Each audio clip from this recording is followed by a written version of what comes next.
je me présente, bonsoir déjà, rapidement, je suis Emmanuel André, donc je suis agriculteur à Vauville, donc à 4 km d'ici, sur une ferme laitière avec 4 collègues, donc nous sommes 5. On est situé donc à 6 km à vol d'oiseau de La Hague, une dizaine de Flamanville, donc La Hague qui est au nord, Flamanville qui est au sud, l'arsenal de Cherbourg qui est à 20 km, donc on est assez encadré par le nucléaire. Mais pas sous les vents dominants.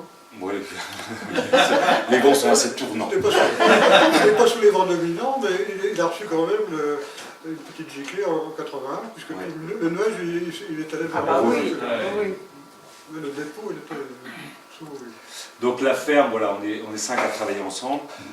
C'est une ferme de production laitière, donc on a des vaches, on ne produit que du lait. On vend 80% à peu près de notre lait à la coopérative locale. Et on en vend par nous-mêmes 20%, donc en produits locaux, en circuit court. Donc on a vu que ce n'était pas forcément une bonne idée.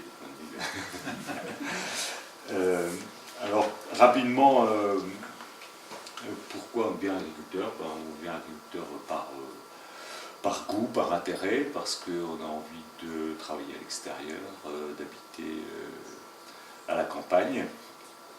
Et pourquoi on devient agriculteur dans la Hague? Eh bien, on devient agriculteur dans la Hague parce qu'on est originaire de la Hague, parce que voilà, on a envie de reprendre, de travailler avec la génération qui nous a précédés, et puis de continuer l'aventure de la ferme familiale, on va dire. Et c'est comme ça qu'on se retrouve paysan dans une région très nucléarisée. Alors,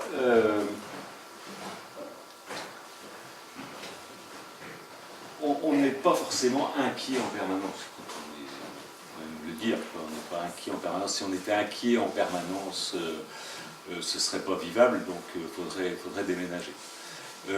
Néanmoins, disons que le ressenti un petit peu, c'est que c'est une préoccupation. Voilà. C'est une préoccupation, alors qui peut s'atténuer, qui peut s'estomper, qui peut revenir par moments, certaines périodes, etc. Et cette préoccupation, elle est liée à plusieurs choses, disons. Et dans un premier temps, je trouve qu'elle est liée au manque d'information qu'on a, ou voire au pas d'information, ou voire au mensonge par omission, voire au mensonge délibéré, parce que malgré tout, il y en a. Et c'est ça qui fait qu'on est préoccupé, parce qu'on ne sait pas réellement ce qui se passe. Donc,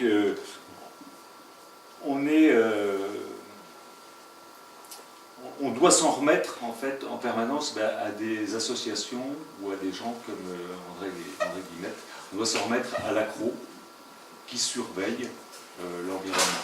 On doit s'en remettre au Crilan ou à Greenpeace qui sont des lanceurs d'alerte et qui en même temps aussi sortent des informations régulièrement. Et ça, c'est quand même incroyable. On nous vend en permanence, Orano nous vend en permanence qu'ils ont des bataillons de chimistes, de biologistes. Ils nous disent qu'ils font des milliers de prélèvements dans l'environnement autour de l'usine, etc. Des milliers de prélèvements par an, et eux ne trouvent rien. Et à côté de ça, on a une association, l'ACRO, qui a peu de moyens, qui travaille avec des bénévoles, alors des gens qui sont très scientifiques, très carrés, très pointus, mais qui en comparaison ont vraiment très peu de moyens, et eux, ils trouvent des choses. Donc là, franchement, voilà, on ne peut pas leur faire confiance. Et c'est ça qui est... C'est une des raisons, je pense, pour lesquelles on peut être préoccupé par le fait de vivre et de travailler près de sites nucléaires comme ça. D'autant plus que pour faire le lien un peu avec l'agriculture, là on parle des petites doses, des rejets gazeux, atmosphériques, mais aussi liquides sur Terre, terrestres, marins, etc. Nous, notre travail, c'est quand même de produire et de vendre des produits qui soient sains. voilà, c'est ce qu'on souhaite faire, et on n'est pas sûr d'y arriver, quoi. On vient de voir en fait que l'activité en carbone 14 de nos produits est 2 fois supérieure à ce qu'elle devrait être localement. Donc voilà, quand on a la prétention ou la volonté de produire des produits sains et de les commercialiser, c'est un peu préoccupant d'être près des centrales. Donc voilà, ça c'est un peu la première préoccupation. La deuxième, je ne me perds pas, la deuxième, c'est le risque d'accident nucléaire massif, parce que malgré tout, ça peut arriver, c'est arrivé ailleurs, et ça peut arriver ici, et on est aussi, en tant qu'agriculteur, très démunis, quoi. Il y a des PPI, des plans particuliers d'intervention qui sont prévus en cas d'accident. On sait qu'il faut se confiner, prendre notre iode, écouter la radio, etc. Qu'est-ce qu'on fait de nos animaux? Je sais que le problème s'est posé à Fukushima, par exemple. Quand les humains sont confinés, les animaux, qu'est-ce qui se passe? Donc il y a 2 cas de figure. Si c'est l'hiver, les animaux sont en bâtiment, ils sont enfermés, si personne ne va s'en occuper. Un troupeau de vaches laitières qui est enfermé dans un bâtiment qui n'a pas à manger, peut-être pas à boire parce que l'eau peut être coupée, ça va être affreux, quoi. Je ne connais pas beaucoup d'agriculteurs qui vont entendre leurs animaux hurler dans le bâtiment et qui ne vont pas bouger de chez eux, quoi. Alors ça, c'est un cas de figure. Si c'est l'été où tous les animaux sont à la pâture, un peu disséminés partout, le problème sera peut-être encore pire, parce qu'à ce moment-là, qu'est-ce qui se passe si personne ne va plus s'en occuper, s'ils n'ont plus à boire, s'ils n'ont plus à manger? Il y a entre 12 et 15 000 bovins sur le canton de La Hague. Si tout ce petit monde se met à s'aiguiller dans la nature pour trouver à boire et à manger, ça doit aussi compliquer les choses pour intervenir en cas d'accident, pour les secours, etc. Donc, pour tout ça, on n'a pas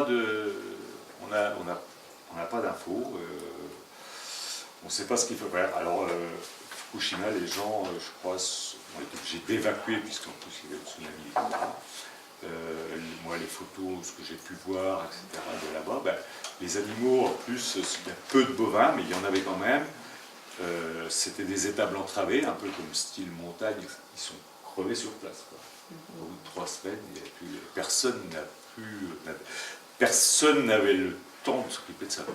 C'était tellement le désastre. Donc voilà, c'est un peu quand on vit avec des animaux, qu'on travaille avec le milieu naturel, etc. Se dire que ça peut arriver, c'est pas facile. Et bon, bien sûr, on essaie toujours de sauver sa peau en premier, mais voilà, ces animaux, c'est quelque chose, quoi.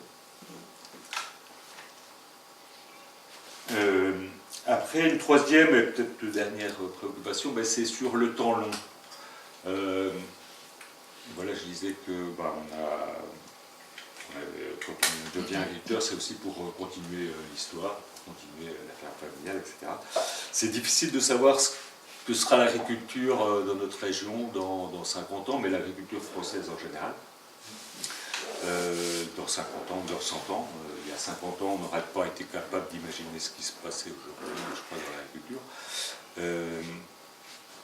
Je pense que c'est encore d'autant plus difficile ici d'imaginer ce qu'elle sera, parce qu'il y a quand même tous ces risques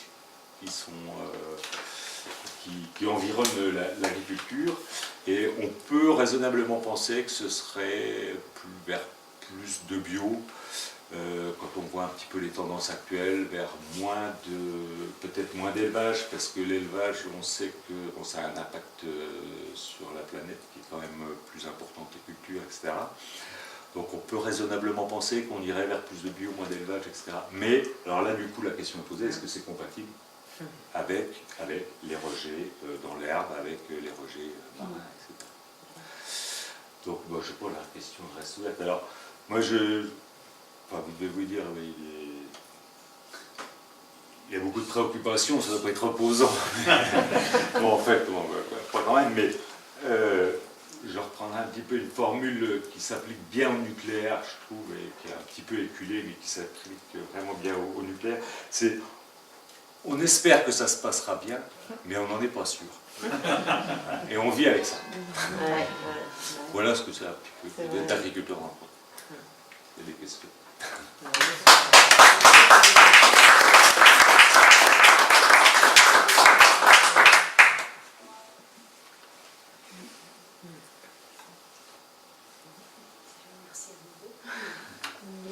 On rencontre le même problème à toutes les centrales nucléaires en France. Autour de toutes les centrales. Ouais. C'est un petit peu plus prégnant ici parce que Il y a les- là, c'est quand même, il y a des autorisations de projet qui sont quand même plus important. beaucoup plus importantes que. Et on parlait d'avenir, donc c'est vrai que l'avenir, ça va être compliqué ici parce qu'il y a quand même beaucoup de choses. Il y a donc le CSM qu'il faut surveiller pendant quelques centaines d'années. Il y a le démantèlement qui n'en finit pas de démarrer, ou si peu, mais qui va être un chantier énorme et qui va disséminer inévitablement. Il y aura des volumes, j'imagine. Ça va être compliqué. Et puis, il y a le PR. Donc, Qui n'a pas de donc, voilà. Il n'y a pas démarré. Donc l'avenir de l'agriculture, tout ça. Le PR, bon, il n'est pas démarré. On peut raisonnablement penser que ce sera- espérer. Il a gagné un an. Voilà. Et on perd 400 millions. Ouais. Et 400 millions, tout à l'heure, je réfléchissais, 400 millions, on ne se rend plus trop compte de ce que. Voilà, On 400 perd des millions. milliards. Et Pour Fleury, ce sera le double. Hein. Ouais. voilà, non mais 400 millions en sachant que ça serait un minima. Et Un milliard. je pensais à un truc tout à l'heure, nous on fait partie d'une coopérative, elle a investi dans une usine ultramoderne récemment, qu'elle a mise en route. Alors, je ne parle pas du bien fondé ou pas de cette usine, mais pour donner une idée, une usine ultramoderne comme ça qui va quand même traiter plusieurs millions de litres de lait par an, c'est 100 millions. Ah ouais. Ça coûte 100 millions. Vache. Donc là, quelques soudures, c'est 4 grosses usines ultramodernes. Ouais.